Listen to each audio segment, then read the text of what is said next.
On va faire les bougies de préchauffage sur une Dacia Duster 1,5 litre DCI 2017. C'est ce moteur-là, enfin c'est ce moteur-là, c'est cette configuration-là avec l'entrée de turbo qui passe au-dessus. Il faut enlever ce cache-là.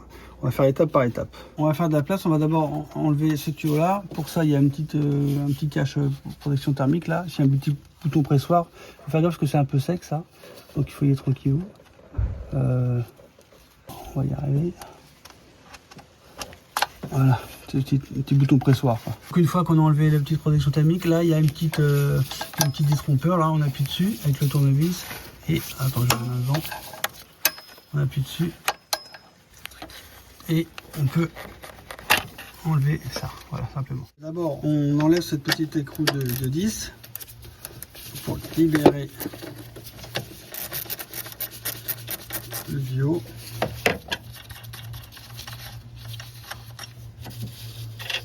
Voilà. Donc juste après, il y a l'entrée de l'air du turbo. Ça c'est une petite, un petit clip. Il faut simplement écarter ça, comme ça. Il faut tirer vraiment plus que ce que j'avais fait. Une fois qu'on a tiré dessus, ça c'est libre. Bon, on va faire l'autre côté aussi. Donc ensuite, l'autre côté, il y a un peu le même système. Il faut juste écarter de chaque côté. Ça fait clic. Voilà, ça se bloque. Il faut qu'elle soit en position écartée, quoi. Ce truc là il est bloqué là.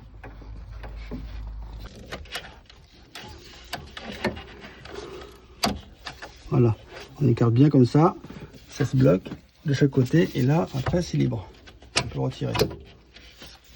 Voilà, une fois qu'on a libéré le petit truc, le tuyau peut s'en aller, on peut le mettre de côté là-dessus. Voilà, ça on le met de côté pour se faire de la place. Pour être sûr, on met un petit bouchon sur l'entrée du refroidisseur d'air du turbo. Voilà, on peut mettre ça dedans, comme ça c'est sûr qu'il n'y a pas de petite merdouille qui peut rentrer. Ensuite on enlève le petit capteur qui est là, parce que ce tuyau là, il faut le dégrafer de ces trucs là, donc ça c'est très chiant. Ces petites pattes là, là j'avais fait un peu avant, mais il faut écarter, et puis petit à petit ça y va. Et ensuite on enlève ce capteur là, voilà, comme ça on libère un peu ce câble là. Donc il y a deux petits crochets là de chaque côté, moi un crochet là et un autre crochet là. Voilà. Ensuite il y a deux petits écrous de 10 à enlever. Voilà. Voilà un. Voilà. Voilà un. Le second est là.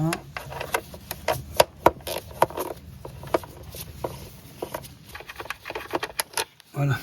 Deuxième écrou. Pour plus de commodité, on peut desserrer un peu, juste soulager un peu la jauge d'huile. Il faut faire attention, si elle est souple à l'intérieur, c'est pas un problème. Si elle est rigide, il vaut mieux la retirer parce que sinon, il faut pas la tordre, quoi. Après, il ne s'agit pas de faire 20 cm.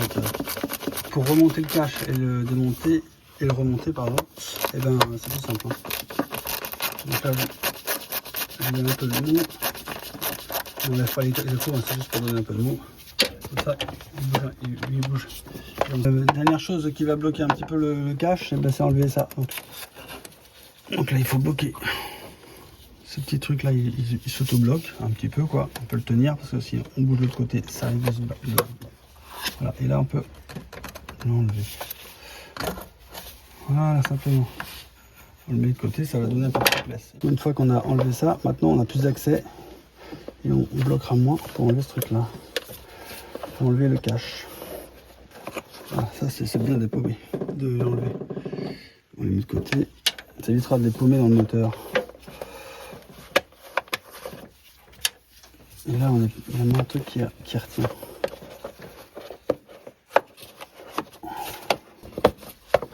Voilà. Voilà, donc là, on n'a plus que ça. Avec le capteur là, bon, on peut le mettre comme ça. Sinon, le capteur, si jamais vous voulez, on peut le débrancher là. Et comme ça, on est tranquille, on peut le mettre vraiment de côté. Faire de la place. Le premier truc, Le moteur est chaud, ce qui est le plus important. Là, je souffle. Enlever l'éventuelle cochonnerie.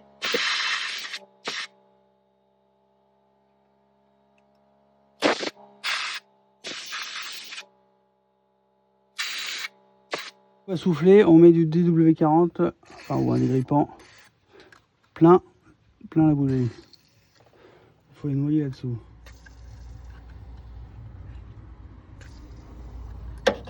Voilà. Et la quatrième.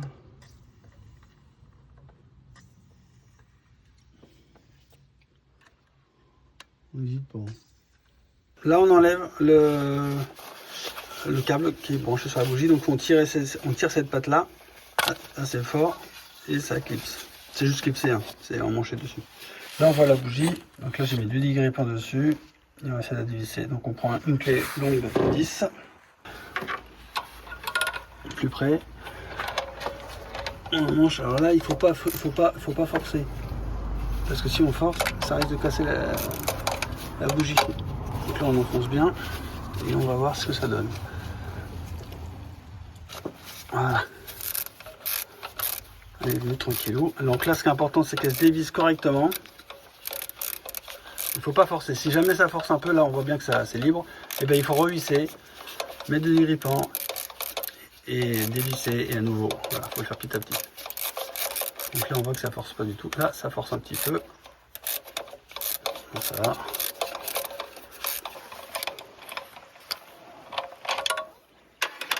On prend un petit aimant. Très attention de rien perdre. Et voilà. Donc ce qui est important, c'est de comparer la neuve avec l'ancienne pour être sûr que ce soit la même. Bon, là ça va être bien. On peut mettre un tout petit peu de graisse cuivrée sur le pas, comme ça le prochain il sera content. On va diriger ça tranquillement dans le trou. Et voilà. Donc là elle est reposée, la nouvelle. Il faut le faire à la main surtout, hein, au début, pour être sûr que ça prenne bien. Parce que là c'est la culasse quand même. Hein. On commence à resserrer tout doucement. Et là ça force légèrement. Non, faut pas que ça force. Hein. Si ça force, c'est pour on desserre. Une fois qu'on a vissé à la main, on prend une clé dynamométrique 15 Nm. Voilà. Là je suis à 15 Nm.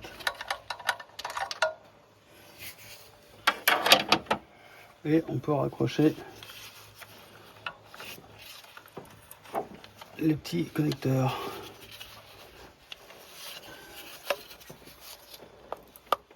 Et il faut bien entendre le petit clic. Je ne sais pas si on va l'entendre. Le deuxième.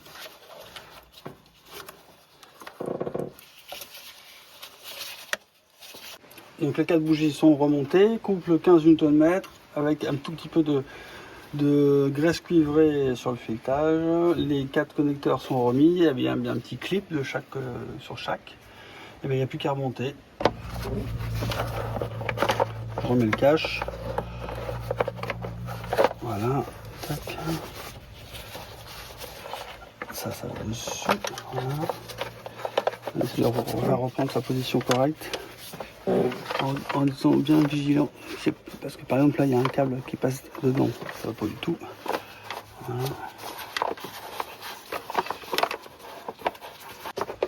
Voilà, donc là il est reposé, on sent bien qu'il n'y a plus de. Il vient poser sur sa gorge. Donc on peut remettre les deux petits écrous. Voilà. Et ce sera le prochain là. Bon, ça sert pas trop, ça sert à rien. Donc ça c'est maintenu. Ensuite on peut remettre le capteur là-dedans. Hors clic. On remet ça dans sa petite gorge. Voilà. Ensuite ça, on le remet. On appuie dessus, ça regriffe. Ça c'est pareil. Voilà. Le petit capteur qu'on avait débranché, on le rebranche. Ce tuyau là, donc là c'est un peu ça, pour mettre un petit coup. Donc là on le rebranche et ça fait clic. Il a juste à appuyer sur le collier. Voilà, il faut bien que les ergots disparaissent et là il ne peut plus s'en aller. On remet donc les petits connecteurs en place. Voilà, et hop en dessous, tac. Le deuxième pareil. Voilà, et en bas, voilà. Et on resserre tout de suite la jauge pour pas oublier.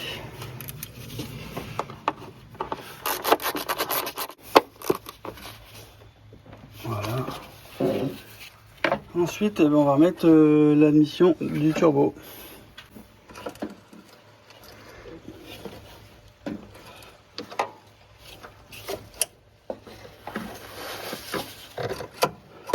N'oublions pas que voilà, ça passe là-dedans. Voilà.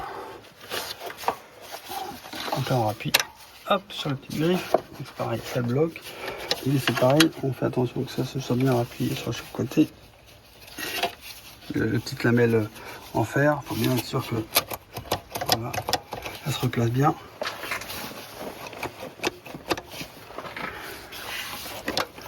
Et là, un petit écrou de 10 qu'on va enlever, on remet.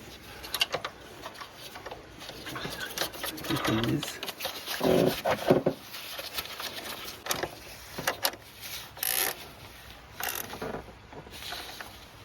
Voilà. Et dernier truc, il faut bien sûr pas oublier le petit tuyau qu'on avait enlevé. Donc ça se reclipse. Tac, ça se clipse tout seul et ça on met autour pour protéger. En fait ça protège la chaleur du collecteur qui est juste derrière. Ça se remet comme un petit bouton de gel. C'est fragile, il faut ouvrir tranquillement. Voilà. C'est quasiment fini. Il n'y a plus qu'à tester l'allumage.